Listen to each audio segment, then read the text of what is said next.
There is the men's healing group. What are we missing? We're on all the grams. I love it. Yep. I'm live on Facebook and live on my YouTube channel. So isn't this such great technology that we can reach so many people at the same time? You know, it's crazy to think about that, because if we were doing a book launch back in 10 years ago, just even that far back, we wouldn't be able to reach the number of people we're going to talk to today at all. No, we wouldn't. It's exciting. It's an exciting time we live in.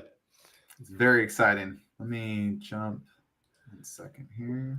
So I'm going to pull up Facebook over here because I'm pretty sure we can see chats from all the different platforms. Oh, right on. If you open the chat. So if they have questions for us, you can go directly in the chat. But the only thing that we don't receive is chats from Facebook. So you have to have Facebook open separately to see the chats from Facebook.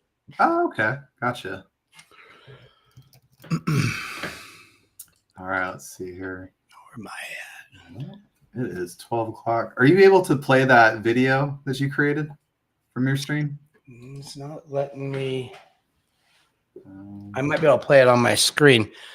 It's not showing me as live. Give me just a second here. Okay.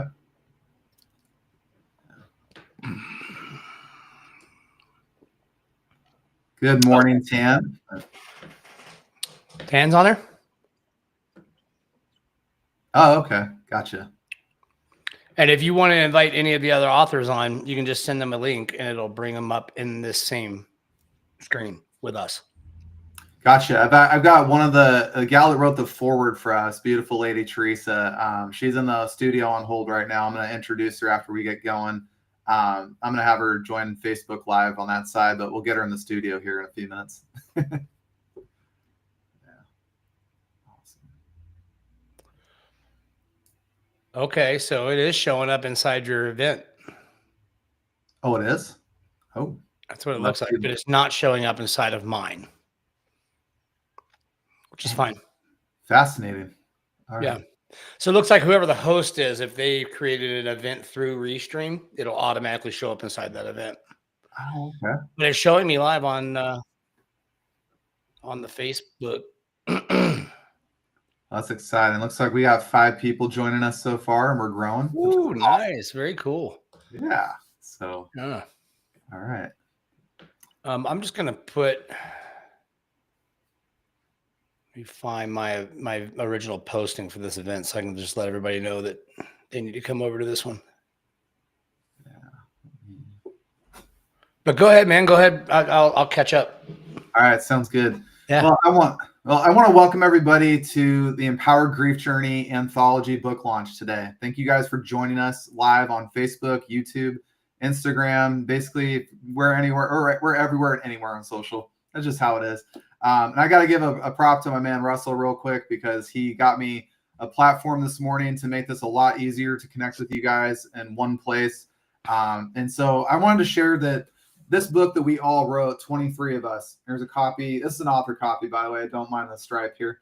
But I want to share that this book was written by 23 different people across the world, everybody from Canada to the United States to Australia. To my friend Sadie in this book, by the way, she's gone everywhere from India to Mexico and a few other places in the process of writing their chapters. And, what I'm going to share with you guys really quickly is that this whole project came out of a big, deep healing part of my life. I lost my son, Caden, to stillbirth one day before he was supposed to be born. His heart stopped. And I went through a very deep depression after that, because losing a child is not something we should be experiencing in life. We're living life in reverse when that happens. And I was very lost and confused going through that, and did not know how to handle my grief, and let alone figure out how to heal from that. And so I jumped into the grief space as a coach. I jumped into areas of healing with a lot of different people, as you guys will find out when you read the book.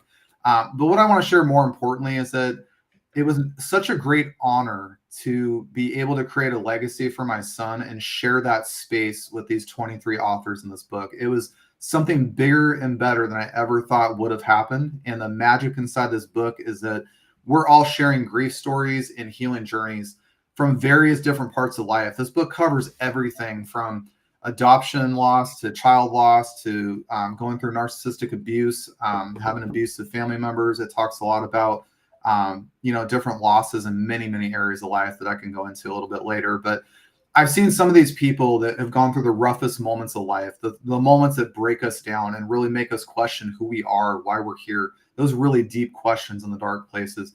They're doing some of the most beautiful work in this world right now. And so the real power inside this book is that it's not going to tell you how to do it. It's not going to say, here's this 12-step process to heal from grief and get over it and move on and let it go. It's not going to do that for you.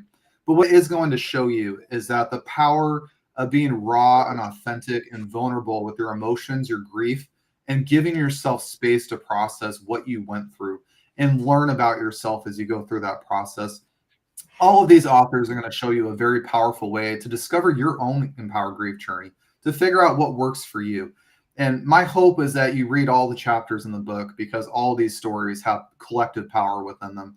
But my hope is that you'll take away one or two things from each of these chapters that will help empower you through grief, because grief doesn't have to be always a very traumatic, very dark part of our life. It can very well be the thing that turns another page and another chapter for us to create a new life, a place to start over, one from empowerment, one from honoring and remembering the loss we went through, and carrying us forward, by the way, so that we can help other people where we once stood. Because those people that are in the same place where we were, they're just as lost and confused as we were. They're also uncertain and unsure about what life holds, just like we were. And so what not a better gift for us to discover our own healing, our own path forward, and then share that and pay it forward with those people who are in that same place we were. And it's just such a beautiful, beautiful gift. So I'm really excited for you guys to be on here today, sharing this big, momentous opportunity with all of us. You guys are going to be hearing from a lot of these authors that are in the book. You guys are going to get to meet them. You're going to hear a little bit about their stories. I also have people like Russ, who's helping me with tech and put together a very beautiful opening video for us to watch, to really celebrate and honor the collective work of this group. So I'm very passionate. I'm very, very grateful. I'm very, very honored, and I'm very, very humble to have met all the authors in this project. As much as they have told me I have helped them in certain ways, they have paid it forward in me in ways I can't even put in words, but they've helped me heal so much in this journey. And I could not be where I am today, by the way, if I had not had the support and I had not learned from them. I would not be who I am today. So I have a very, very big place in my heart for you guys, with nothing but gratitude and appreciation for all that you guys have shared, all that you've contributed to this book, and collectively what we're about to go do next, because we've created a movement in the grief space that is very different. It's very empowering, and it's something that's going to move people forward in a way that just inspires and empowers a pay it forward mentality in the world through grief and loss. So without further ado, I'm going to let Russ play us this video. You guys are going to love it. So hang tight. I just need you to enable the screen share, brother. You just got to do it over there on the, yeah. So here it is.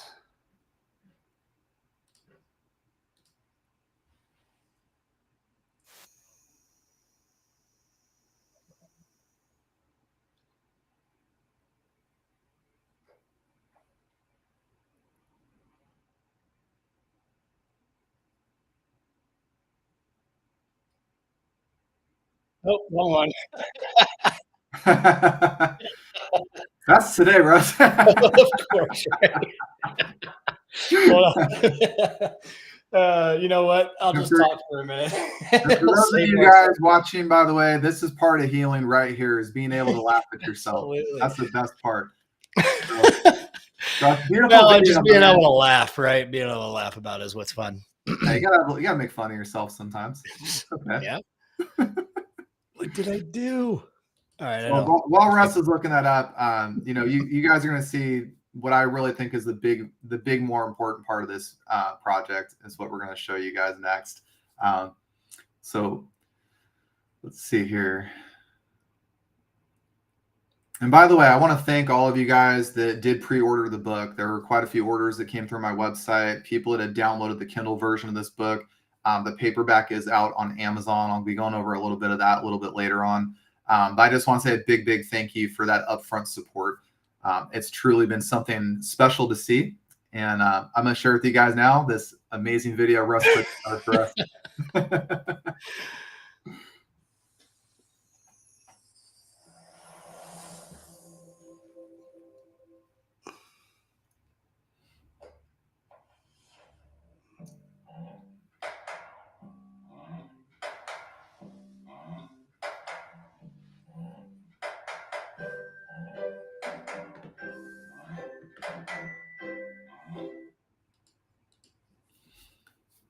So I love that. Thank you, my brother. I appreciate that. So Kind of blew the fun part of it, but hey, whatever. you know what? We're having fun either way. That's what we do Absolutely, here. it's a party, right? It's a party. A celebration. So I wanted to share with you guys this clip for a big reason. I want you to meet all the authors. I want you to see who they are because we come from various different walks of life, various different backgrounds, different belief systems, different kinds of loss. And there's such a variety to life in this book. And that's what I think is so powerful about our book, The Empower Grief Journey, is that there is no one way to heal. There's no right or wrong way to do it. There's so many ways that you can work through healing. There's so many, what I like to call hidden gifts, lessons, and blessings inside of our path.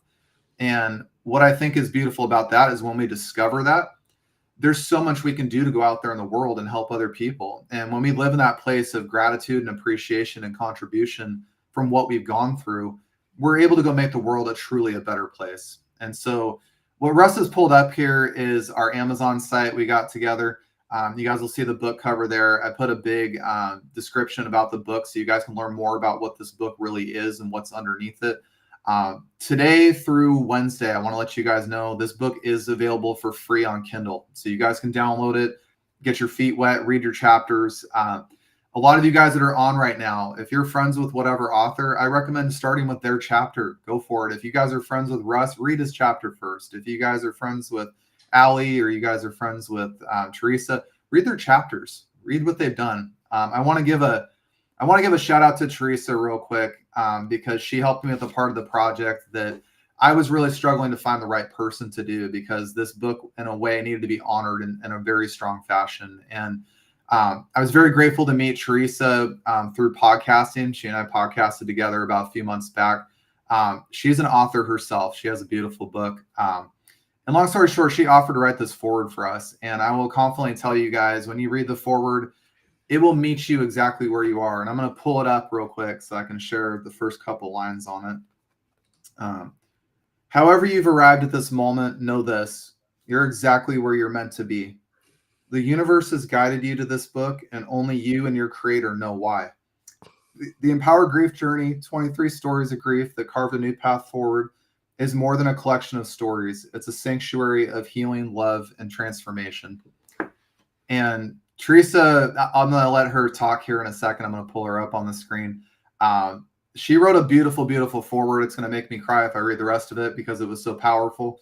But I want to let you guys know an excerpt from that foreword to start the book, because it was something that truly honored all of our stories in this book. And it really summated nicely what this project is about. So Teresa, I'm going to pull you in real quick so you can say hi to everybody.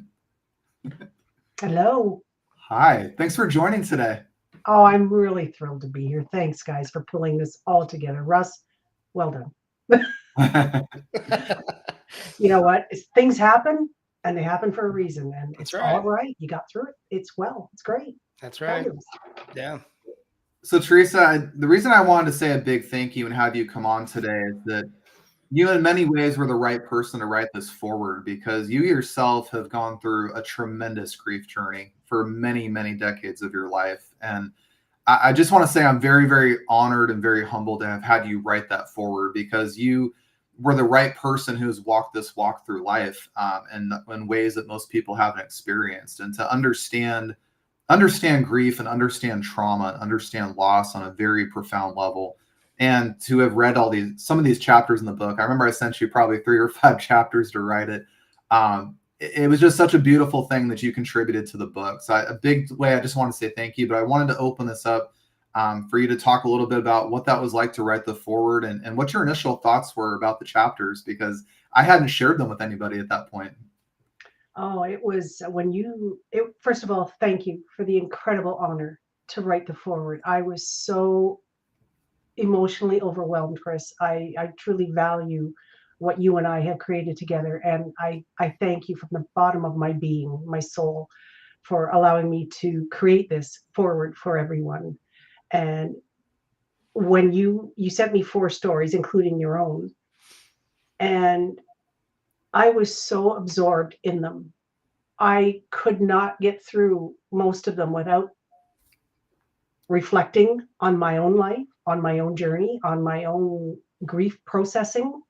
And also as a coach, you look for these things. You need to understand how people process grief differently. And this was really a good exercise for me to read 4 or 5 different stories based on their grief journey. And honestly, one of yours touched me immensely because I have also lost 3 pregnancies. And so that, it really touched my heart and my soul. There was one in there that was dealing with grief of a parent or grandparent. I can't remember which one it was. I should have done my homework and found which one it was. That's Jill McLennan's chapter I sent you. Oh, okay, yes. Yeah. That one actually brought me to my knees in my own grief journey because I thought I had processed all of it. And then I read that and I realized I had not. I still have some work to do, as we all do, as we all travel through life and this journey of life. That for me was the most jaw-dropping story that I read. And because of that, I am on a deeper journey in myself right now to clear out what I thought was gone, but was hidden. So thank you. Thank you. Thank you to all of the authors who have contributed, because without you and without bearing your soul and sharing your stories, we wouldn't be making grief an actual word that doesn't have a lot of stigma attached to it. We want it to be a healing process, and everyone can come through this healed and in a new light. Yes, it transforms us, but what comes out the other side is such a miracle. You couldn't have said that better, my friend, because that's what I have noticed on my own grief journey. Is I've had so many people tell me, you got to let go of things and get over it and move on, and you can't stay in that place. You can't sit there with it. And I've watched so many people bury emotions in themselves. I mean, it's like a ticking time bomb waiting to go off. And in a lot of ways, it's not going to go off in the right way, by the way, when we do that. And so for us to really transform grief into something of empowerment, not a negative thing, a positive experience in our life, something that has meaning and purpose to us and gives us a reason to get up every day, a reason to move forward every day, a reason to help other people every day. We're flipping this on its other side axis. And that's what I think is just so beautiful about what came out of this book. Yeah. And like we talked the other day, Chris, it's not about what happened to us. How has this happened for us? What can we learn from it? What can we take out of it? What can we pull into the rest of our lives? And what can we just let go of to be able to be healthy, happy, whole, and feel love and joy again? I'm glad you brought that up, because that's something, Russ and I have talked about too in past times we've connected is, these experiences are very much happening for us. They're not happening to us. And when we're able to get out of that victim mindset, which takes time, I can't say if it's going to happen in a week or a month or a year or 5 years. I can't say that. It's a personal journey for you. But I will say, when you make that shift from to me to for me, that's when your healing starts. And that's when you have a beautiful release of things. Russ, I want to include you on that conversation, my friend. What do you think about that concept, and how has that evolved for you as you've gone through this process of writing your chapter in the book? When I sat down to write, we had talked about a completely different topic than what I wrote. We did.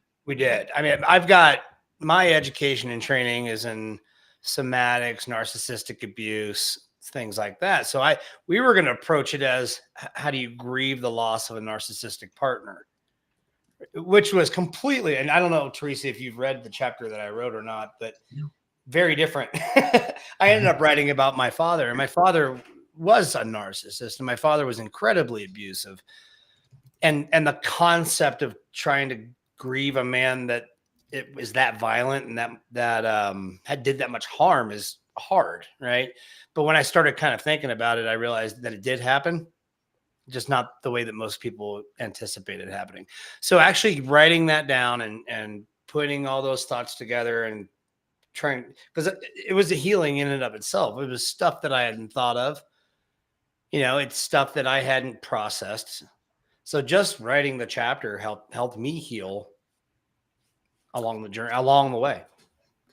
I thought that was something so healing and cathartic, I think is the word I'm looking for, when you and I initially talked about what you were going to write about. And then I saw this total different chapter. And I remember you telling me at one point, I think it was probably 3 months ago now. I remember it was a little ways back.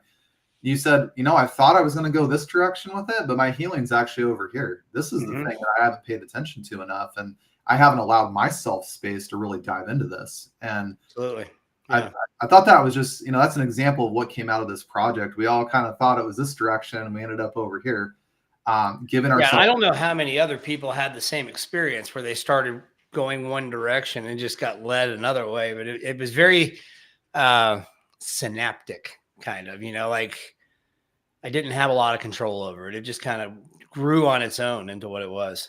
So that tells me, Russell, you surrendered to the healing 100%. completely. Yeah. And that's what you get when you write from the soul and your unconscious mind. It knows what to bring up. It knows what you need to heal, what you need to grow with. And it's such a beautiful thing when that happens. Like, congratulations. And I'm going to read all of them. It's on my list.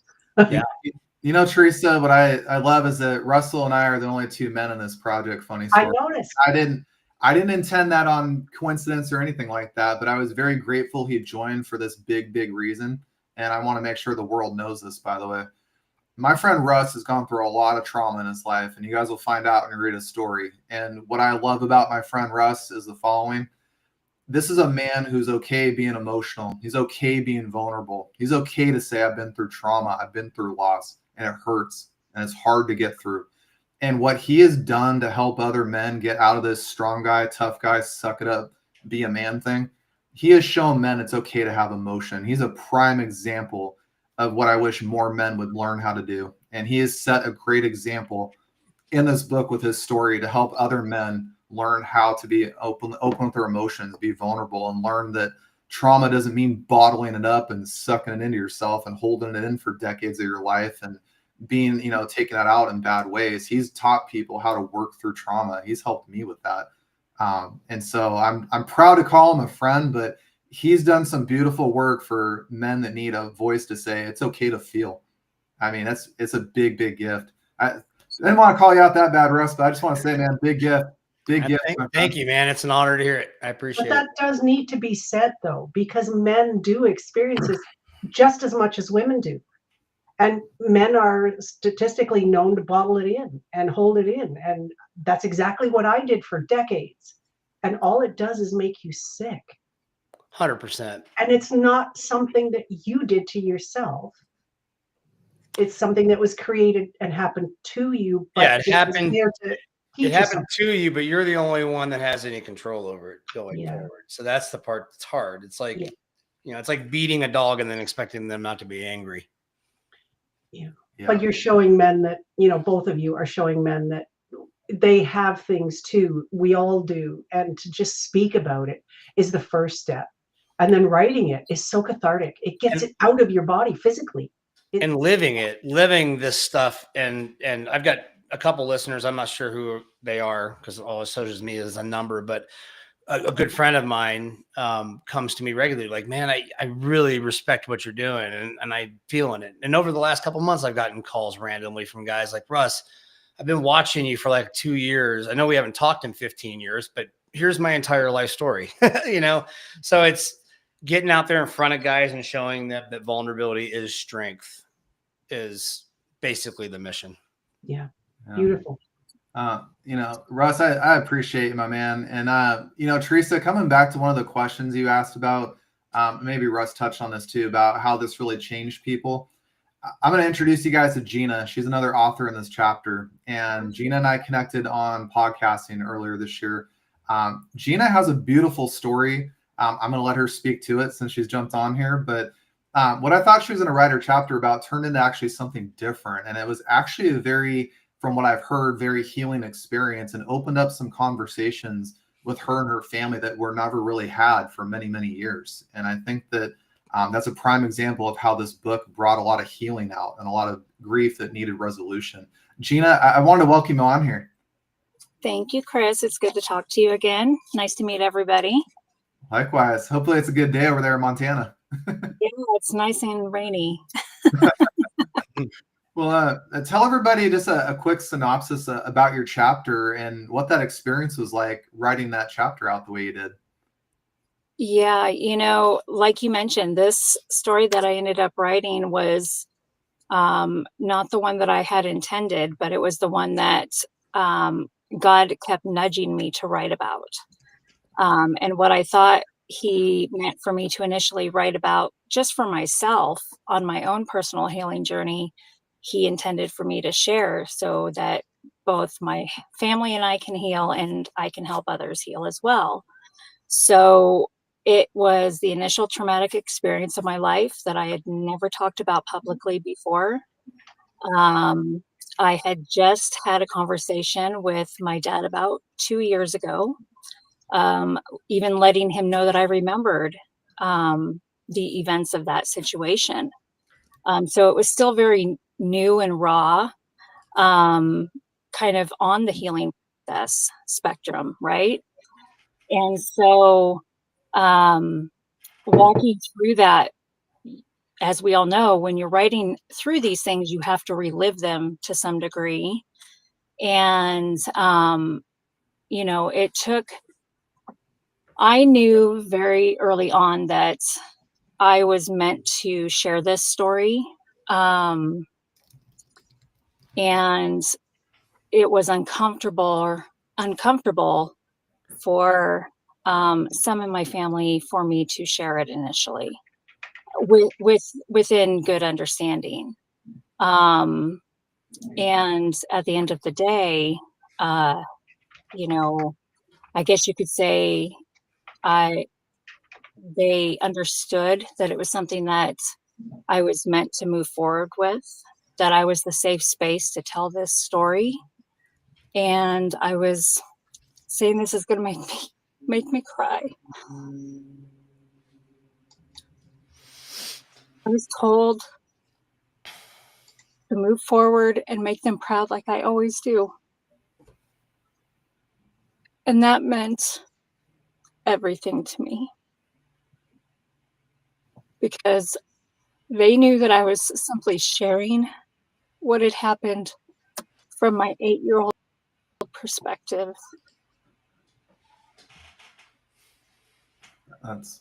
That's really beautiful, Gina. And I got that vibe when I read your chapter. I saw you went through a very traumatic moment of life that in very many ways, and you guys will see this in the chapter, that situation could have gone a lot worse that day. It could have been a very pivotal life change and not in a good way. But to know that I didn't even know you had went through that, by the way, when you wrote your chapter, because we never really talked about it.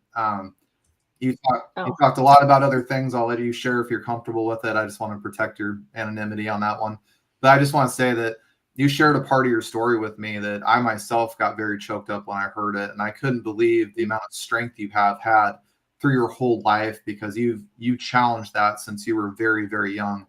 And it was so empowering when I saw you write your chapter. It kind of took me out of left field a little bit, because I went, wow, she went through everything she told me, but now there's this on top of it. And I said, here's this resilient woman that's survived, and not only survived, she's thrived. And, not a lot of you guys know, by the way, Gina helps teenage girls going through similar situations in life. She helps and pays it forward because of what she's experienced in her life. And I just think you're a beautiful person, Gina. You have a very, very big heart, and I'm glad to see that you're a prime example of what it means to have an empowered grief journey. It doesn't mean the pain goes away. It doesn't mean we get over it and we move on. It doesn't mean those things, but it means that we find purpose and meaning through the loss we go through, the grief we experience. And your chapter did a beautiful job of resonating what it was like to go through a very traumatic time that could have been very much worse. And, being able to go through this project and just have that conversation with your father. I remember you writing that in your chapter, and I was going, wow, like, to have that conversation for once, that must have been, share that with me. That must have been very much of a relief for you in many ways, and in some ways closure. Oh, absolutely. To be given that open door just kind of out of the blue, was a true, um, God-given moment, is the only way I can explain it, because there is no way that he could have known that that was weighing so heavy on me in that moment, and that I was already struggling with, do I pursue having this conversation with him in this at this time? Because it's not like we were at a point in our lives where we were seeing each other all the time. And so it lifted this huge weight off my shoulders, having that conversation in that moment. And, it also gave me the opportunity to remind him that, it's okay, like you guys were talking about, it's okay to be vulnerable. It's okay to um, let yourself feel the emotions behind those experiences, because you too still need to heal from this. Um, so don't be ashamed of that. Well, I have to ask you a powerful question right now, because I can see that this book Yeah. has given you a big opportunity for healing. I can just see it. When you look back at yourself before you joined this project, and to have written this chapter, to have had the opportunity to have these conversations, when you look back at where you've come, I mean, what's the biggest change you've seen in yourself, and have you gotten that thing you were always looking for at a certain point in life? Did it come through this project? If I think the number one thing that it showed me is it just re-solidified the true level of strength that I have within myself. You had touched on, I've been through a number of different situations in life that could have derailed me and truly broken me to the point of what me wanting to take my own life, which I had tried multiple times in my younger years.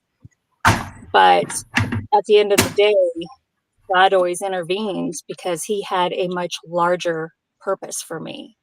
And all of those things led me to this moment right here. And so it just opened my eyes even more so to how grand of a scheme of things really are. I don't hold resentment or bitterness or anything about anything that's ever happened to me in my past. I can't, because of where it's led me to. I'm at such a place of peace right now with Absolutely beautiful. where I am. I love that for you, Gina, and I'm really glad that this project helped you in many ways get to that place. That's a beautiful outcome of things. Yes. I appreciate you jumping on today.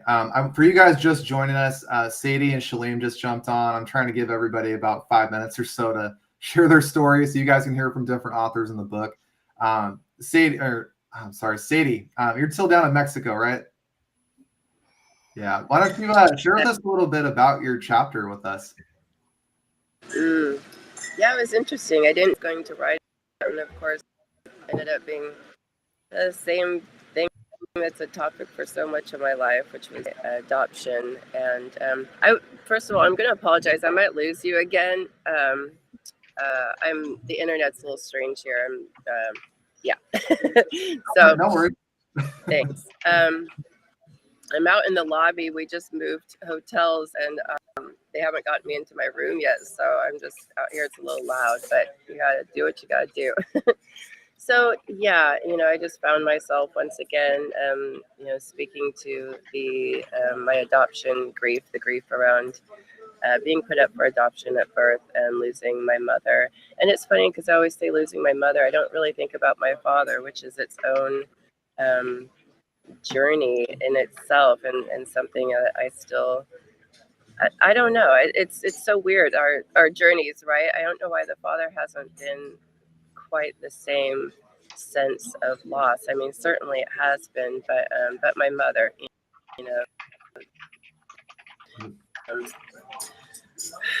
pain that's been with me my entire life, and just been very confusing in the beginning. The first half of my life was just like, what was I wanted? Why did I do wrong? What's wrong with me? And very much that victim consciousness, what you were talking about, and no tools or no understanding, and didn't even know that it was grief, right?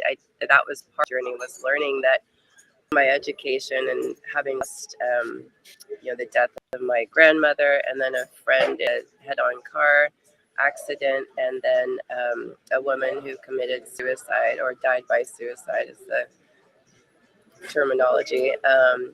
That all happened in a few short months. So that changed my path from what I was doing. And I got really into grief and bereavement, and really understanding just how we don't do grief very well in this society. And there was it was 3 very different types of grief that I experienced in a really short period. So it just opened me up to the richness and the spirituality of it, and the pain of it, and the different ways. Like that last grief, I didn't know the woman very well that died by suicide. So, but it affected me deeply, and I didn't know who to talk to about it, because who was I to be grieving this person? Who was I to be affected when these other people around her were clearly very affected and knew her, and they were, friends and family and loved ones. So that was very confusing for me. That my grandmother is expected. She had strokes. She'd been declining for a long time. When she finally died, I was like, good, I'm so glad you're out of your body now. It was a very different type of grieving, and because the grief was so long, that was more of a relief. Died. And then my friend with the head-on collision, I had just seen him the night before, and the next day he was gone, and that one tore a hole through my soul like nothing. But it was also the most spiritually transformative experience possibly in my life. I mean, it was huge. But all of those 3 griefs in such a short period, I was like, whoa, just so much to deal with. And I just got fascinated by it and the death and dying process. So really got involved, switched my schooling, and started getting into social work so I could be a hospice social worker, and then getting into taking that further with Anthology, the study of death and dying. And through that educational piece, I started understanding my own journey that had been one of grief. My whole life had been a huge grieving process that I just couldn't understand up until that point. And then everything fell into place and started making sense. And that's when I started getting really interested in the non-death loss that so many of us experience, right? Death of ending of relationships, mobility or health, adoption, losing somebody in a war when you don't know if they're dead or not. I mean, so many different types of grief. And I just, so anyways, understanding it, and then finding meaning in it, and moving out of the victim consciousness, and understanding that I feel like I came here to have that deep understanding of grief, and go so deep into it so that I could use that as a superpower to support others through their process, and have deep compassion and empathy for this human journey, which is one of loss. Not the only thing it is. Of course, there's many beautiful aspects, but the grief and the death is a beautiful aspect. But it's, how do we work with it? How do we deal with it? How do we embrace it and step into it, and find the beauty in it, find the nuggets, find the meaning? How does it help us grow? How does it give us purpose? How does it shape our lives? And I said something earlier on a post I made on Facebook today, that the extent to which you grieve is conducive to the extent to which you love. So it's a real, what's the word I'm looking for? A tribute to how much we love each other and love different aspects of our life, that the pain is so strong when we lose them. So it's a beauty that we have those relationships, and we have those things that we love so dearly. So it's a journey for sure, right? It's a big journey, and I loved your chapter when I read it, because I've never done a ayahuasca therapy before. I haven't done Ayahuasca. Ayahuasca, yeah. I have a hard time pronouncing that for some reason. Okay. No, I've heard people go through it a lot, and I've heard some people have very turbulent experiences with that. I've also heard people have very healing and cathartic experiences with it. And I loved, that's one thing I loved about reading your chapters. You talked about that plant medicine as a mother. And what I found about your topic, especially about adoption, is that I interviewed people on my podcast before you who talked about adoption grief, just like you went through. And I had never really thought about it. My mom's adopted, by the way, and she doesn't know anything about her her biological mom or father. And I realized that there is a grief there. It's really like, who are my actual parents and why didn't they want me? Why am I on this alone adventure? I never realized how many questions and grief that actually come up until I spoke to people like you who have walked that path of life. And I found it very eye-opening for me in many ways. And what I loved about your chapter, where I'm going with this, is you went on a big self-discovery of redefining who is Sadie. And I think despite all the challenges you've gone through, and you've shared them with me in podcasting, but you become this beautiful person again because of those experiences happening for you, not to you. And you demonstrated that so well in your chapter. It's I'm just gonna say, you guys, when you do read Sadie's chapter, it'll pull you in a lot because there's a lot of depth in there in places, because a lot of us, some of us haven't been adopted before, and to see that other side of life, that other perspective of what that's like, and understanding that core need to know who we are and what our background is and why things happen the way they do. You gave a beautiful place for people to find solace in your chapter. Yeah, thank you so much. I feel like a really important piece of this is the term I learned in my education was the disenfranchised grief. And it's one of those griefs that people just don't understand, don't appreciate, don't recognize, because it was always like, oh, yeah, you got adopted, you got a family that wanted you. They never understood the other side of it. It was all just kind of this positive thing. So, and, there's a lot of griefs that just really go misunderstood or not acknowledged, and that was a piece of this chapter for me, is to bring attention to those various types of griefs that we might not even recognize, right, because it's not supported in society so much. So yeah, that's a big piece. So thank you. This has been just an amazing journey.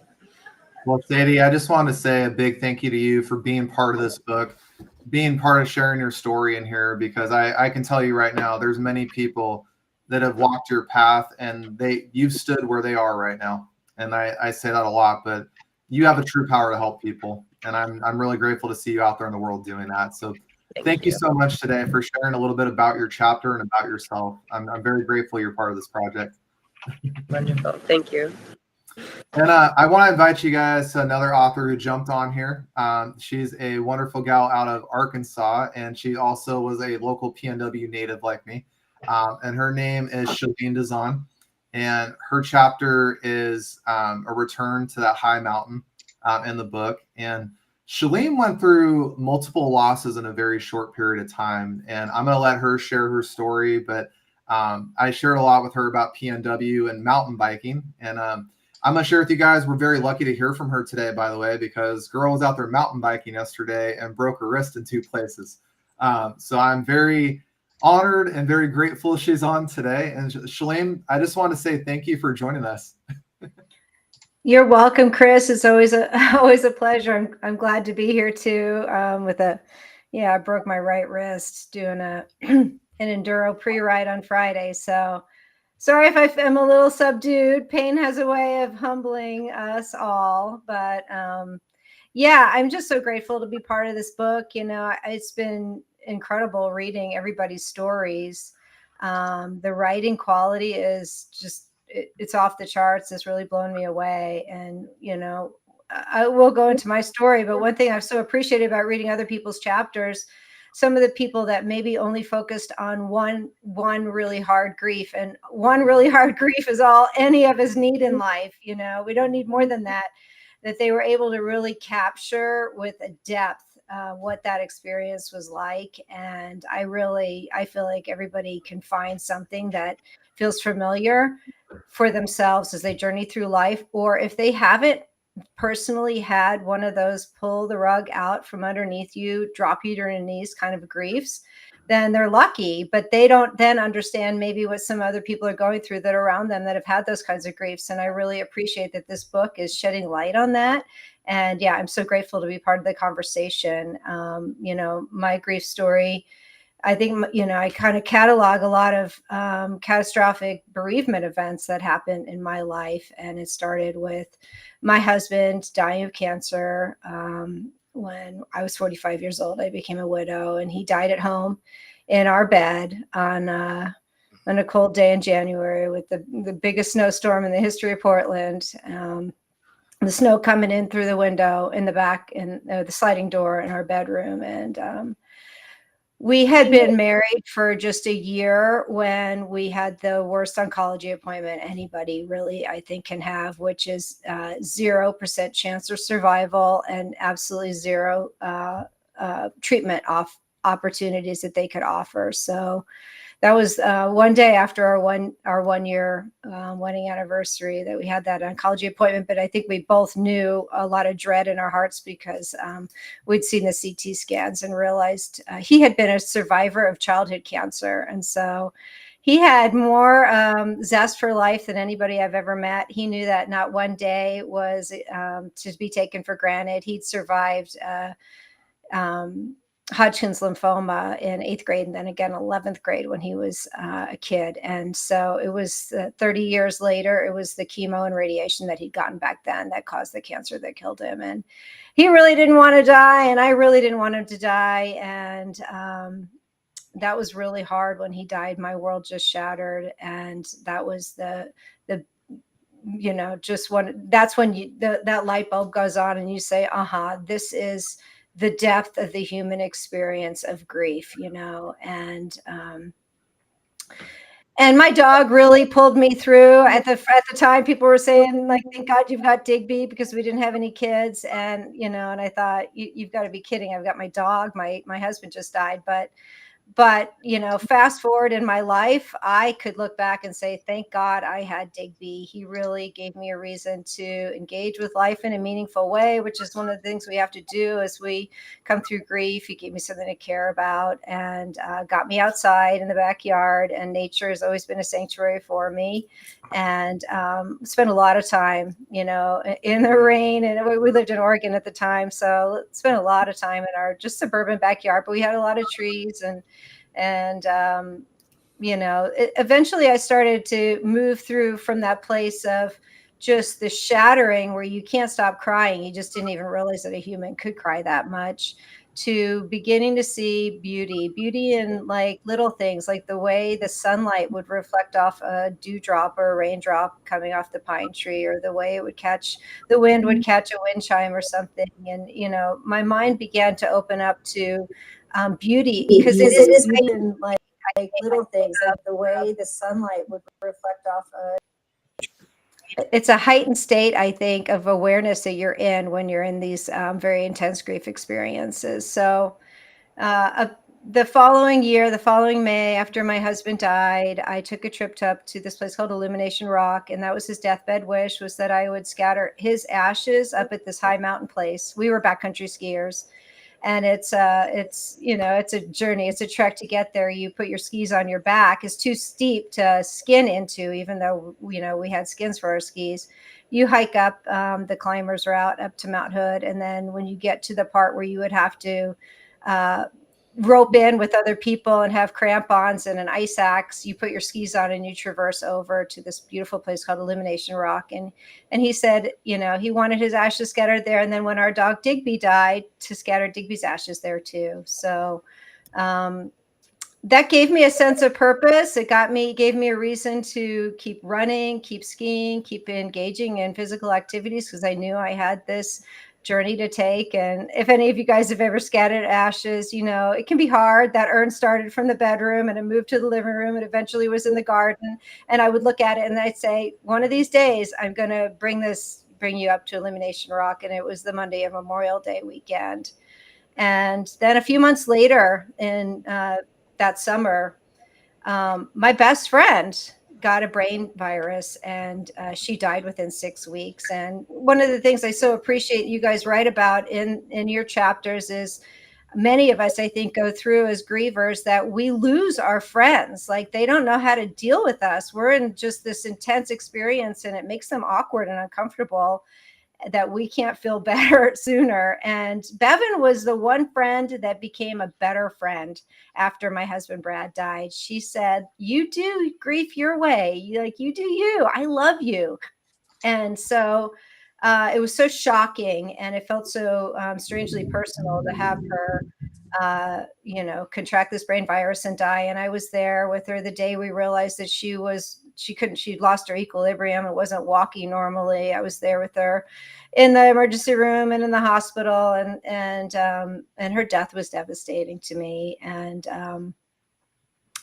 And then life went on, and I started writing a lot of poetry during my grief journey. I wrote my first grief poem the night my husband died. And, I wrote through these experiences of scattering his ashes. Strangely, I didn't write about Bevan dying. But then fast forward in life, I wound up moving to halfway across the country to Arkansas, and God bless my dog. Digby, he carried forward with me for 6 years and died 2 days shy of the day that my husband died. And just like my husband, he died in his bed in my arms with the cold January air coming through our door. And that was the most alone that I've ever felt in my life. And I thought that I had done a deep dive into solitude, but I realized the day that my dog died that you're never alone when you're with a dog. And I think I would have gone into a really deep place of depression, but I knew that I was going to have to take this trip back up to Illumination Rock, which, I was going to have to get my hiking legs on, my mountaineering legs on, and my ski legs back on. And so about 3 weeks after Digby died, I booked a couple of ski trips and started to wrap my mind around this journey I was going to need to take back up to the really sacred place where I'd scattered my husband's ashes. And on one of those ski trips, I wound up meeting Bentley, and we fell in love. And it felt like a marked day. From the day I met my husband to the day he died in my arms was 6 years, 3 months, and 1 day. And exactly 6 years, 3 months, and 1 day after the day that Brad died, I met Bentley. And it felt like God had a great plan for me. After all of this grief, there was love and laughter and joy and companionship. And he was tall and handsome and had a hero's heart and a Boy Scout's sense of honor. And he was an Iron Man. He was fit. God had a great plan for me after all of this grief. And he did. We drove across the country. And the sad truth of it is that he had a blocked artery in his heart that we didn't know about. And he had a heart attack, and he died in my arms up there on the mountain facing Illumination Rock. And I couldn't believe that my life was to be defined by so much grief. I could write a whole book about my experience that day. As you can only imagine, we were high in a mountain and he was dead. Well, Shalene, that was a beautiful chapter that you wrote, my friend. I remember reading through that, and we're both outdoors people. We climb mountains and everything like that. And I couldn't imagine being up in high altitude like that, because what a lot of people don't know is when Shalene went through that loss with Bentley, you're lucky to have cell service if you even have it. And if you don't have it, help is miles away. It's not going to be something that's going to be resolved quickly for you. And something that Shalene shared on our podcast, minicast this week, is that she was able to call and talk to her mom that day up on the mountain. And it's a day that both of them grieve still, and both of them hold space very dearly for that moment. But Shalene, I just want to say, reading your chapter, to see somebody else who's gone through compound loss, I've certainly gone through it on my end of things, just in a different way. But compound losses are very deep, and they resonate with us on a much more profound level. But to see what you did, by the way, with writing your book, Illuminations, and I want to say thank you for sending me a copy of that. It's a beautiful, beautiful book.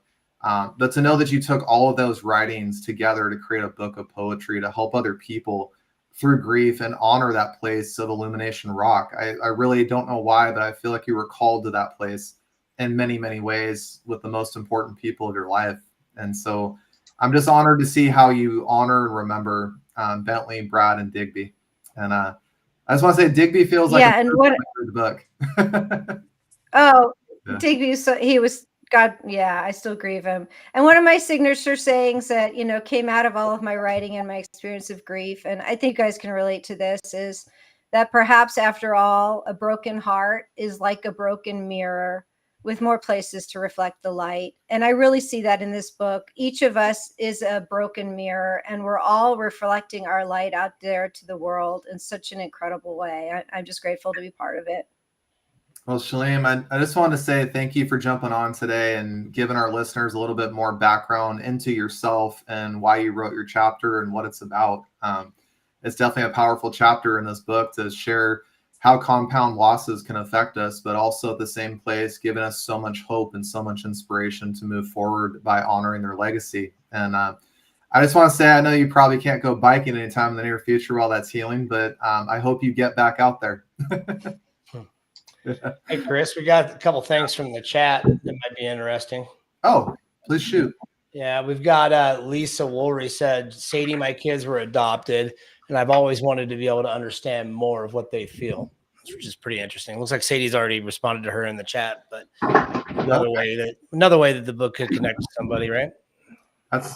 This is exactly what the power of this book is. I didn't even know that about Lisa's children at all. I didn't even know that, but to know that she's read Sadie's chapter and that connection we're finding through the book is exactly the power within our stories. Yep. Yeah. Sadie, did you want to say something real quick about that? Oh, sorry, I can take you off the mute. 1 second. It's okay. Yes, absolutely. That was just so touching to see that message and that comment there. And yeah, I would be just thrilled to connect with anybody to talk about that if desired. I'd be happy to lend some insight and wisdom and connect further, because it's a deep one, and it's yeah. So I'm just very touched by that. So thank you. Sadie, I've got a good friend. I think I'm going to connect him with you. Wonderful. Yes, please do. Yeah, it's a challenging grief, and yeah, I would be more than happy to share to just bring some greater peace and ease to anybody walking that adoption journey on both sides. So yeah, thank you. And then just a real quick reminder for both people on Chris's feed or on my feed, if you're on Facebook, Instagram, or YouTube, or wherever you're at, if you guys just put questions in the chat, or if you have comments in the chat, if it's something that I see a value to ask the group here, we'll ask the group and we'll answer it for you live. So feel free to interact. It's the whole idea here. So yeah. And so for you guys tuning in now, I just want to let you guys know I got 3 more authors that have jumped on. Jill McLennan, Tanya Boner. She's joining us from Australia, halfway across the world in the future. I also got Lisa Woolry jumping on. So I'm going to give each of these 3 beautiful authors some space to share with us a little bit about themselves and their chapters. And Jill, I'm going to start with you because you've been waiting about 10 minutes or so. Didn't mean to keep you waiting, but I just want to say to you, I'm glad we ended the book with your chapter on 23. Your story about your grandmother resonated with me in a lot of ways, because I lost my great grandmother that I was very, very close to in 8th grade, and nobody held space for me to explain what death and dying was about. And that's a hard loss for me. And going through my other grandmother I lost when I was a little bit older, same situation. So I want to turn it over to you to share with us a little bit about your chapter and a little bit about your experience. Sure. Thank you for having me. And I do love hearing everybody talk about their chapters, because there is so much grief that is not honored in our society. So it's nice to hear that we touch on a variety of different topics and different losses. In some ways mine feels kind of boring, in the sense of that, this is the natural order of things. Our grandparents should die before we die. But it's still a major loss for a lot of us, especially people that were raised in a household where a grandparent kind of stepped in as a parent. And that was one of the things that I actually struggled a little bit with, was when I lost my grandmother and when I first, began the grieving process, there was a little voice in my head that was almost like shaming myself, of like, you shouldn't be so upset about it. It's just like your grandmother, like she's supposed to die before you are. And so I went through that whole process internally. And you know, it set me down my path to work with people at the end of life and, you know, work with them around death and dying and also grief. And so being able to revisit my old blogs that I wrote during the process of my grandmother dying was really important. I think for me, I had kind of avoided reading them for many years. I think because some of it was really challenging and was really painful. But I was able to see a lot of the beauty in the story and see how far I've come and how much I've grown. And that if it wasn't for that experience, I would not be on the path that I am today. And so it was beautiful. I was really happy to be part of this book. I've loved getting to know, you know, the other authors at least a little bit. I'm sure, you know, hopefully over the next few years, we can all stay connected with each other and get to know each other a little bit better. But it's just such a beautiful book. And I know that it's going to help a lot of people. And I kind of like that I'm the last chapter. I don't know. It feels like a nice thing for me to be like the ending chapter to kind of wrap things up for everybody. So I appreciate it. Yeah, I feel like it was a great way to, I don't know if conclude's the right word, but it was a powerful way to end the book. And it really, there's so much emotional depth in your chapter. There's just this special connection and bond you have with your grandmother. And when we record podcasting or I get the chance to hear from you about it, it's such a beautiful relationship. And it's such a testament to when we do go through grief and loss and we lose somebody that's that close to us, just how hard of a loss that really is. But at the same time, you know, we find ourselves remembering them and honoring them through what we do in our life. Or we even, I know you shared moments in the mini podcast of saying, you know, if my grandma was here today, this is what she would probably say to me, or she'd probably think about me. And I just think that's such a beautiful testament to the love and the bond that you had with your grandmother.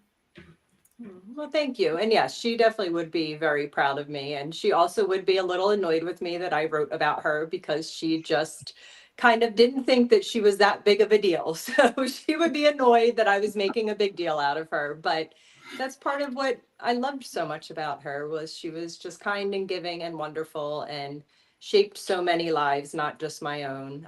And so it feels nice to honor that for her and honor our relationship and, you know, hopefully give other people permission to grieve all of their losses, including the ones that other people might tell you is not as big of a deal as something else, which unfortunately we do in our society. Yeah, and I think that's the beauty, you know, that's inside this book is exactly that, that nobody's, I'm glad you brought that up, that nobody, we shouldn't compare losses, where I'm going with that.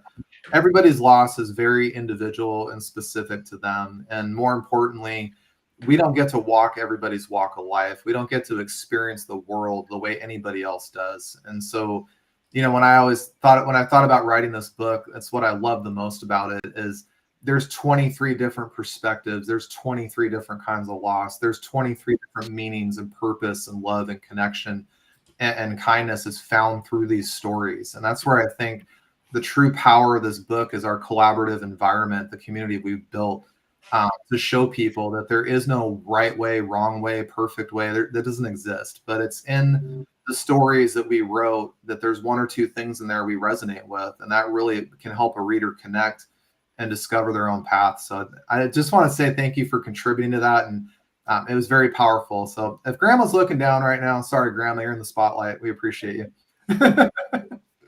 So let me see here. Tian, you've been on, you're over in Australia. I think it's Monday, probably what, 9 o'clock in the morning? Good morning, everyone. It's Monday and it's 8 o'clock in the morning. So thankfully my kids, I think, have slept in a little bit this morning. So it's taken the heat off a bit, which is awesome. But look, I'm sitting back here just filled with so much gratitude and empathy with all the other writers that have contributed to this really heartfelt project. It's been a beautiful experience to be able to honour the legacy of our loved ones and also ourselves in this journey. I came to meet Chris nearly a year ago and he's really walked alongside me in my grief journey. And in the book, I certainly encapsulate the loss that I experienced with my late partner, Troy, and how that loss really brought me to my knees and therefore, I really had to try and find myself again and decide what paints I wanted to put on my canvas, because it was about starting again from scratch. So it's been a really heartfelt project, and one that I'm so honoured to be able to give the voice of grief as well. I was always taught and I was conditioned to, if we experience loss in our life, we sweep it under the rug and we move on and we get over that and life continues. However, and I pressed pause and I thought I needed to lean in my grief and really honour my own love shared with Troy, love in the way that I best knew how, and that was with whatever it took to try and come to this place today. And writing the book and contributing to the book has been a really big part of that. Well, Tian, I just want to say, it's been an honor to have met you, because I realized it was a year ago that you and I first connected. Funny story. And I cannot believe it's been a year since that happened, by the way.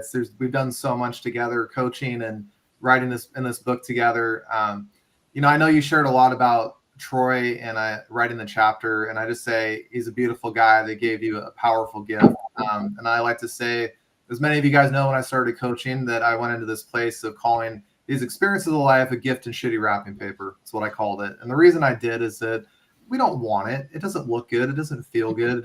We're just going, I don't want this. I don't even know why this is here. But when we're able to see and peel back that bad wrapping paper and we look what's underneath it, Troy gave you a powerful, powerful gift through his loss. And I love that, you've gone through a lot of hardship too, medically, and you've gone through this big change. I want to share this with everybody.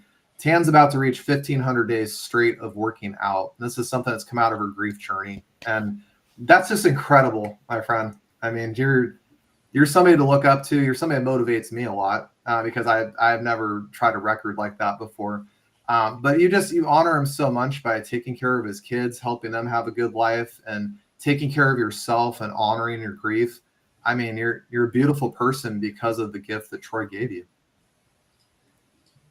Yeah, I really realized throughout this journey, I think it just really solidified for me how important love, kindness, connection, and showing up for both yourself and others really is the key in honoring yourself and moving forward.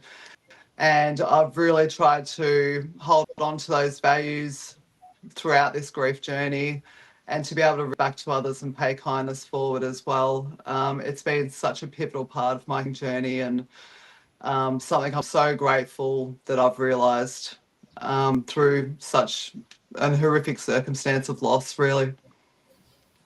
Well, I loved your story about staying connected with the police officer that helped you through that moment, and he stayed in touch with you even after the accident happened. And to see that, I've heard from your story, there's just so many people in your life that came to you in that moment and were there for you. Even in the worst of the moments, they were there for you, and they've remained friends. They've been supportive and kind to you. And I think that it's just a lovely way to see you always paying that forward. And, I love, by the way, I love our friendship because you're always pushing me. You're always getting me out of my shell all the time, saying, hey, it's okay if you ask for help. It's okay. I'm sitting here, like, utilize me. I'm a resource.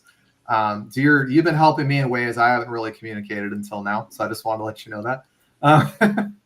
Oh, it's an honor, Chris. I'm a big person. I believe so much in cheering someone else on. And as you mentioned before, it's not about comparisons. We've all got our own unique journey, and it truly is about cheering other people on. And even with this book project, I am so excited to be able to get my hands on a copy of the book, because I am going to give that to the police officer involved. I'm going to pay it forward with everyone that has helped me throughout this journey, whether that be counsellors, friends, family, strangers, whoever I've come in contact with. This is going to be my gift that I'm able to give back to them to be able to help other people. And I really can't wait to do that, because that is, for me, is such an important part of this journey, is to pay my chapter forward and give it as a gift to other people. So I'm really excited about that.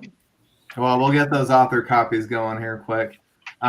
So I'm just, Tan, thank you so much for jumping on today and sharing with us a little bit about yourself and your chapter. You guys are going to love reading that chapter in this book. It's very, very powerful. I've got two other authors here I want to give some space to. Lisa, welcome on here. Lisa shares a powerful story in her book about losing her husband suddenly. And what I love about Lisa, by the way, is she is called herself the widow's comeback. And I love that. So I'd love for you to share with us a little bit about your chapter and your experience and tell us what that comeback means. Yes. Well, thanks. I'm so happy to be here and see everyone and learn a little bit more. I have not read the book yet because I only read print. I'm old fashioned, but I can't wait. I can't wait to just really learn and reflect and feel all of your stories. Also, apologies. The Chiefs are on 1 minute and they're 3 behind. So I'm a little bit of a football fanatic. Yes. So I lost my husband of 28 years. We met when I was 14. Just suddenly I was actually chopping broccoli, making dinner, and I found him in his office and I unsuccessfully gave him CPR. And I was left behind with my 2 tweens. And as you all know, it was so shocking and surprising. And it took me a little while to get on my feet again. And I did. And then I felt like a real tugging at my heart from God to be in service to widows. So I have a ministry now called the Widows Comeback. And where I have like books and resources and other things. But it was just so important to me to make my experience a comeback instead of like a life ending kind of thing. And so that's what I've been working on for 6 years.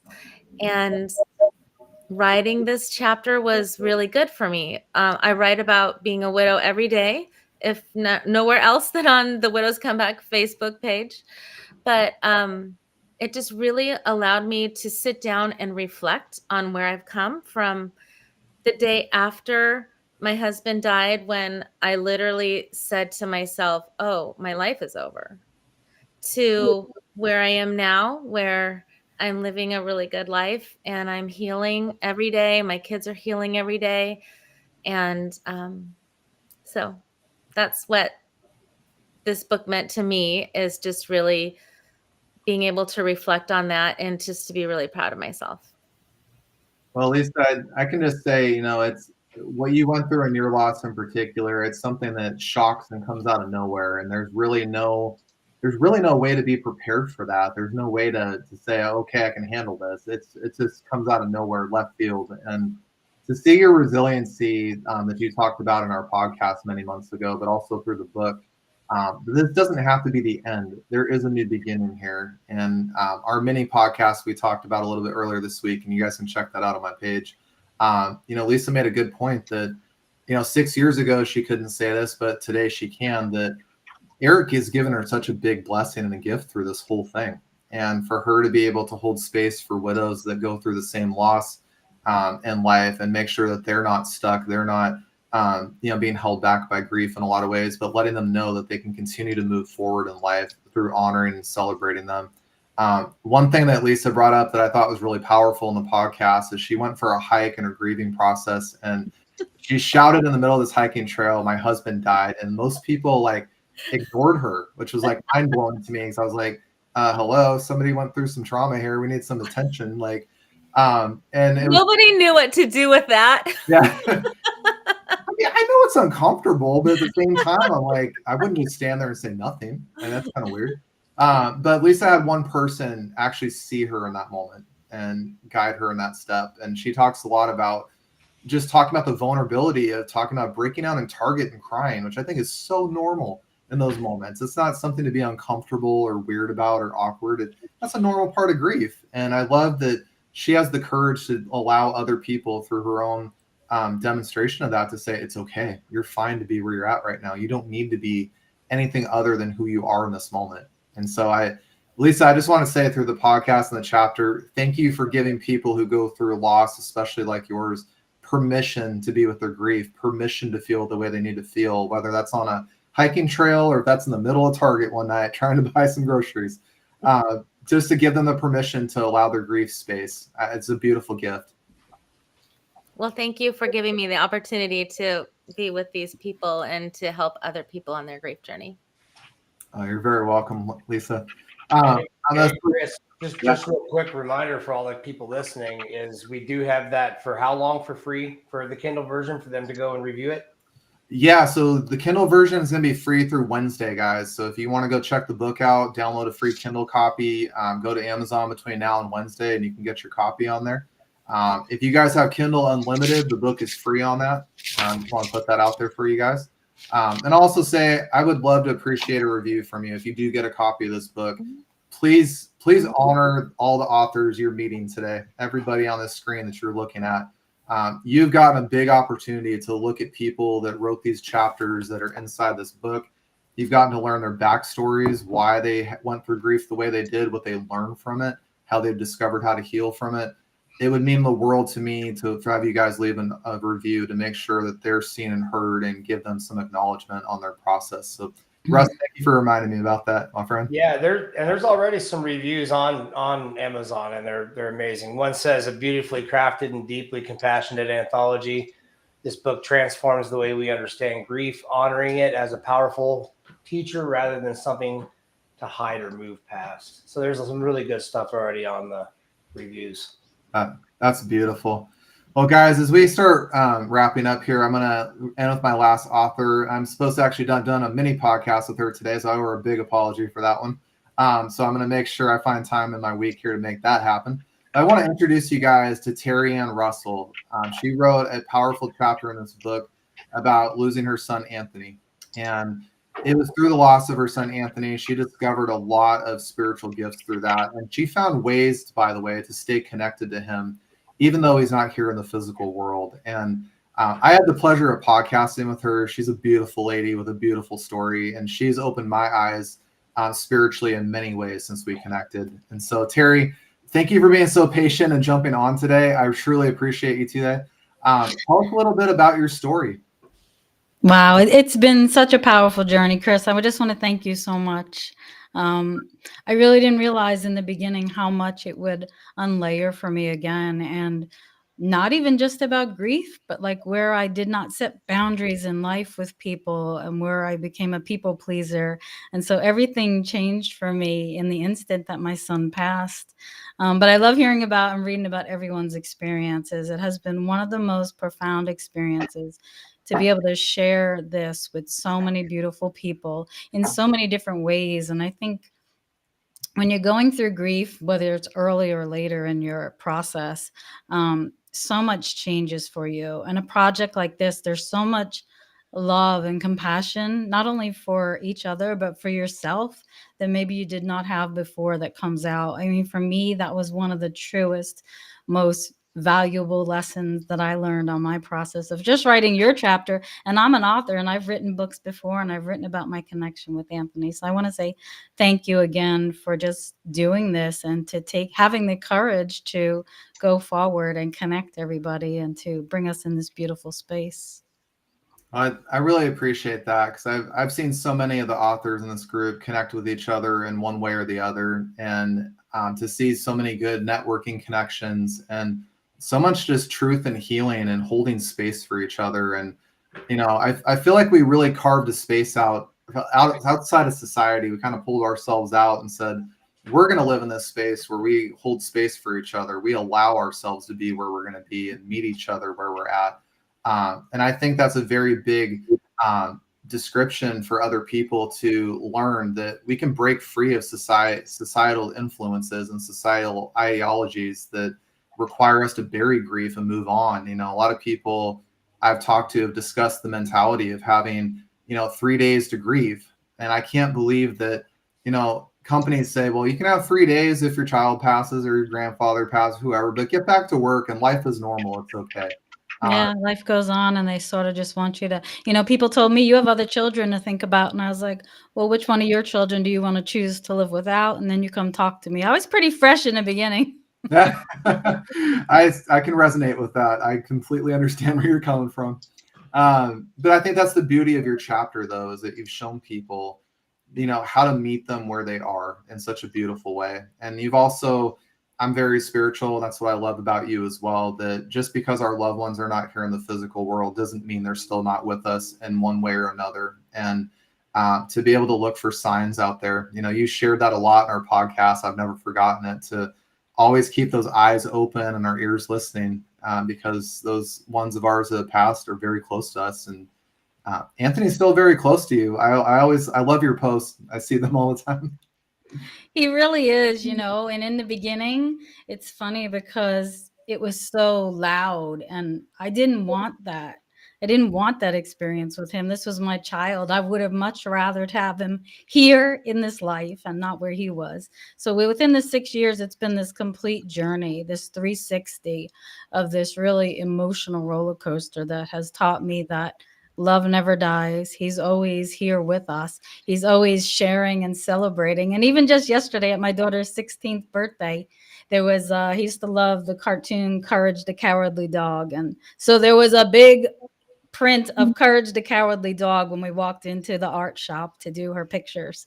So I was like, that was a little nod from him. It's not random that these things happen. I don't ask for them, but they are there. And it's sort of that nod to you that, yes, Mom, I'm here. I'm celebrating with you. And so I think when people start to realize that, there's so much that comes from believing that you're not alone and that love never dies. I love that you said that, because I went to Home Goods the other night just for grab something quick, and I was in the checkout line and I zoned out for a minute while we were paying, and I saw this lion. It was kind of like that kind of thing with a big hi thing going on. I went, whoa, it's like hi. And I sat there, I was like, hi, Caden, you're really just making it loud today to say hi.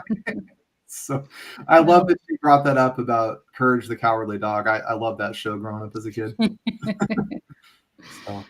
Well, Terry, thank you so much for jumping on today. I will reconnect with you to do the mini podcast here in the next week or so we can find some time to make that happen. I want to thank all of you guys, all of you authors. I know some of you have jumped off today, but thank you so much for being a part of this book launch today. This has meant a lot to me to see so many of you guys come on here and celebrate all of the hard work that we have accomplished in 6 months. And I know that was not a lot of time to write a book, by the way, but I am so impressed with you guys, because I had a vision for what this might have looked like. And I'll be honest, it went way above and beyond anything I could have ever thought about.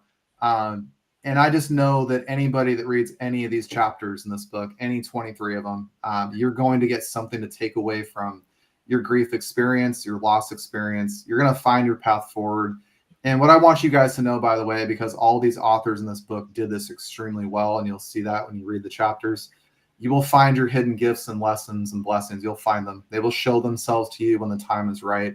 And just like all these authors, including myself, do, go out there and pay it forward to those around you. Go out there and pay it forward. There's always going to be somebody in a place where you once stood. And you're going to remember, by the way, how scary, confusing, uncertain, how awful that feeling was. If you can be that one person to take this book and read it and find those gifts and go find those people to help them in that moment, you will be contributing to this world in ways way beyond anything you could ever imagine. So I just want to say with that, guys, go check out Amazon today. The book is Kindle version's free. You guys can order the paperback on there. If you guys do go to my website, empowergriefjourney.com, and want to buy the book directly from me, you can. I do author signed copies. I did come up with a few marketing things I can share with you guys. I took a picture of the front cover mountain that's on the book. Put a nice quote on that. So you guys can put that somewhere to keep you guys grounded on days where grief is really hard. I wanted to give you guys that. I also want to share, my wife came up with this bookmark, but this is our way of saying that Caden's going to give you guys courage as you guys read this book. You'll get courage from all the author chapters. I'm going to tell you that big time, but you guys can have a bookmark here to have some extra courage as you guys face grief, walk through it.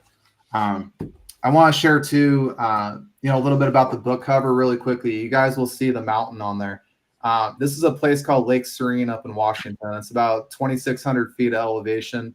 And something that I didn't know when we went up there until I got back to the car halfway dead, 6 hours later, is that this trail had 23 switchbacks on it. And I had no intention for that, but I found that out when I got to the car. Dude, it's never ending. It's never ending. I don't get it.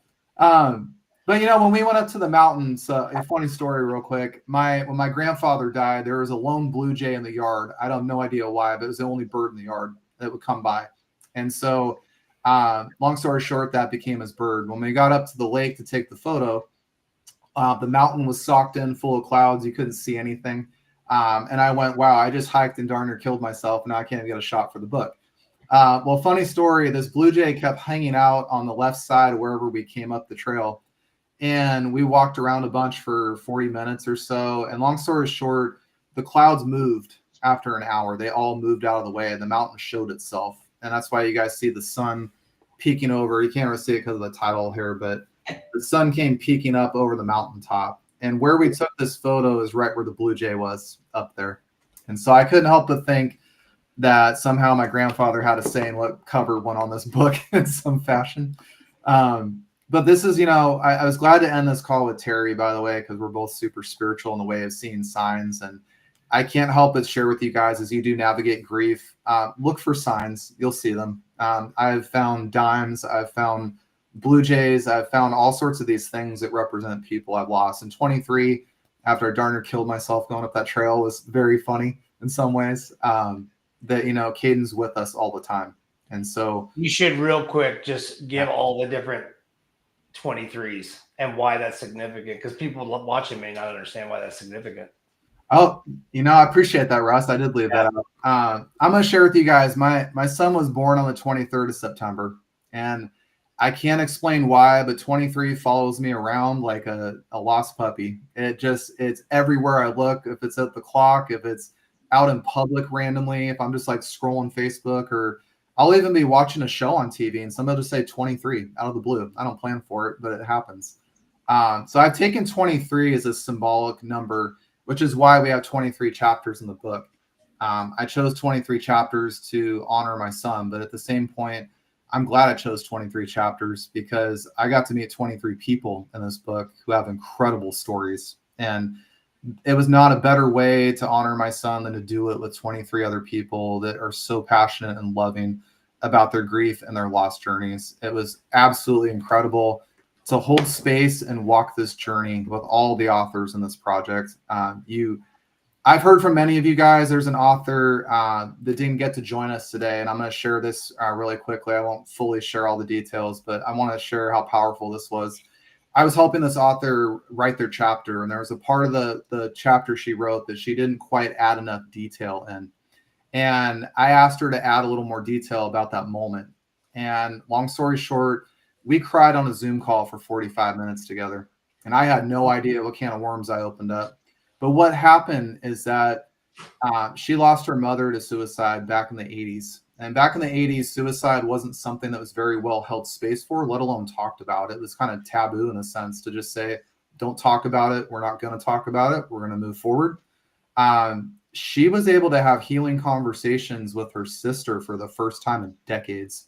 And she opened up to me about it. And I'm going to let her share those things on her Facebook because I just like to respect her privacy with it. But she was also able to have a very deep, moving conversation with her father that struggled with that loss in silence.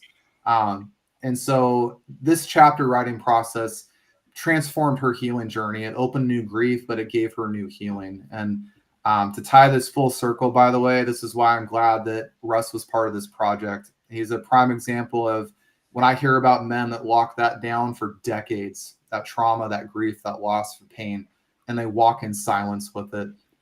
Russ is a prime example of his chapter of why us men don't need to do that and why it's actually bad for us to do it. We need to be able to be vulnerable and emotional and open and process our emotions just like women do. We're no different. We all deserve space to process that grief that we go through. So that was a little bit of a tangent, but I just want to share that that's the power inside this book, guys. That's the power. You got to hear it today for an hour and a half. You got to meet the authors of this book. You got to hear their stories, why they do what they do, and you got to see how they've healed from all of their grief and trauma. And so, hey, Chris, one more of those crazy coincidences. Tan just put in the chat. Yes, Troy was 47, and my chapter was 140. Started on page 147. Wow. See, that's that's the thing we can't plan for. That's beautiful. Pretty cool. Well, guys, I just want to say as we wrap up, this has been an awesome book launch. I know I've beat it to death, but I'm just going to say my heart is very, very big. I could go on and on for hours, but I have lots of love for each and every one of you guys, every single one of you, because I could not do what I did with this book without you. I also, by the way, from a personal thing I haven't shared with many of you, I would not have healed as much as I have in the last 12 months if it was not for you guys. I would not be where I am today. So I want to make sure you know that, because this book is our book. This is our way to help people. And our journey is just getting started, guys. Just so you know, it's just getting started. We have a powerful movement to continue to carry forward. We have lots of people to go out there and serve, and we are going to go out there and show people that grief can be empowering, and it is something that happens for us. It doesn't happen to us. So thank you. Thank you so much. Real quick before everybody goes, I just wanted to let all the listeners know just a couple other bonuses with the book. Is the group, right? There's a Facebook group attached to the book where you guys can interact directly with us, the authors. And then there's a bio at the end of each chapter. If you go to that bio, there's a link, and there's a link right there. Right there. There's the group. There's a link right there at the end of the chapter for each author has a bio page, and then you can link back to see all of their social media stuff, any other stuff that they've written. And at the end of each chapter, there'll be a link on that page to take you to the podcast that each author was on, where they were on Chris's podcast, The Empowered Grief Journey. Yeah, Russ, I appreciate you sharing that. This is the author page, guys. You'll see at the end of every chapter. And what you guys will have is a little bio, a website link. You also have a podcast link there. And if you guys are fancy, you can use a QR code to get there a little faster. But I want to encourage you guys. Every author in this book is very open to connecting. They love questions. They love interacting with people. So do not be shy to reach out. The biggest thing you guys can do if you read their chapters, send them an email, shoot them a message on Facebook or Instagram, and let them know how much that chapter impacted you. I'll share with you guys, I read everybody's chapters somewhere between 5 and 10 times, and I cried a lot. I'm trying to hold it back, but I cried a lot. And it was because I could tell how much love and thought and effort got put into sharing these stories, and it was truly beautiful. And as a beautiful send-off, Kenna is joining us here.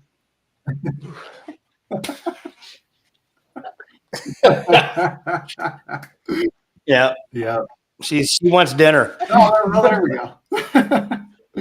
So, well, anyway, you guys, thank you for joining all of us today on this Empowered Grief Journey Anthology book launch. I hope you all took away some powerful, powerful things from all of these author spotlights today, getting to learn more about their chapters, how to connect with them.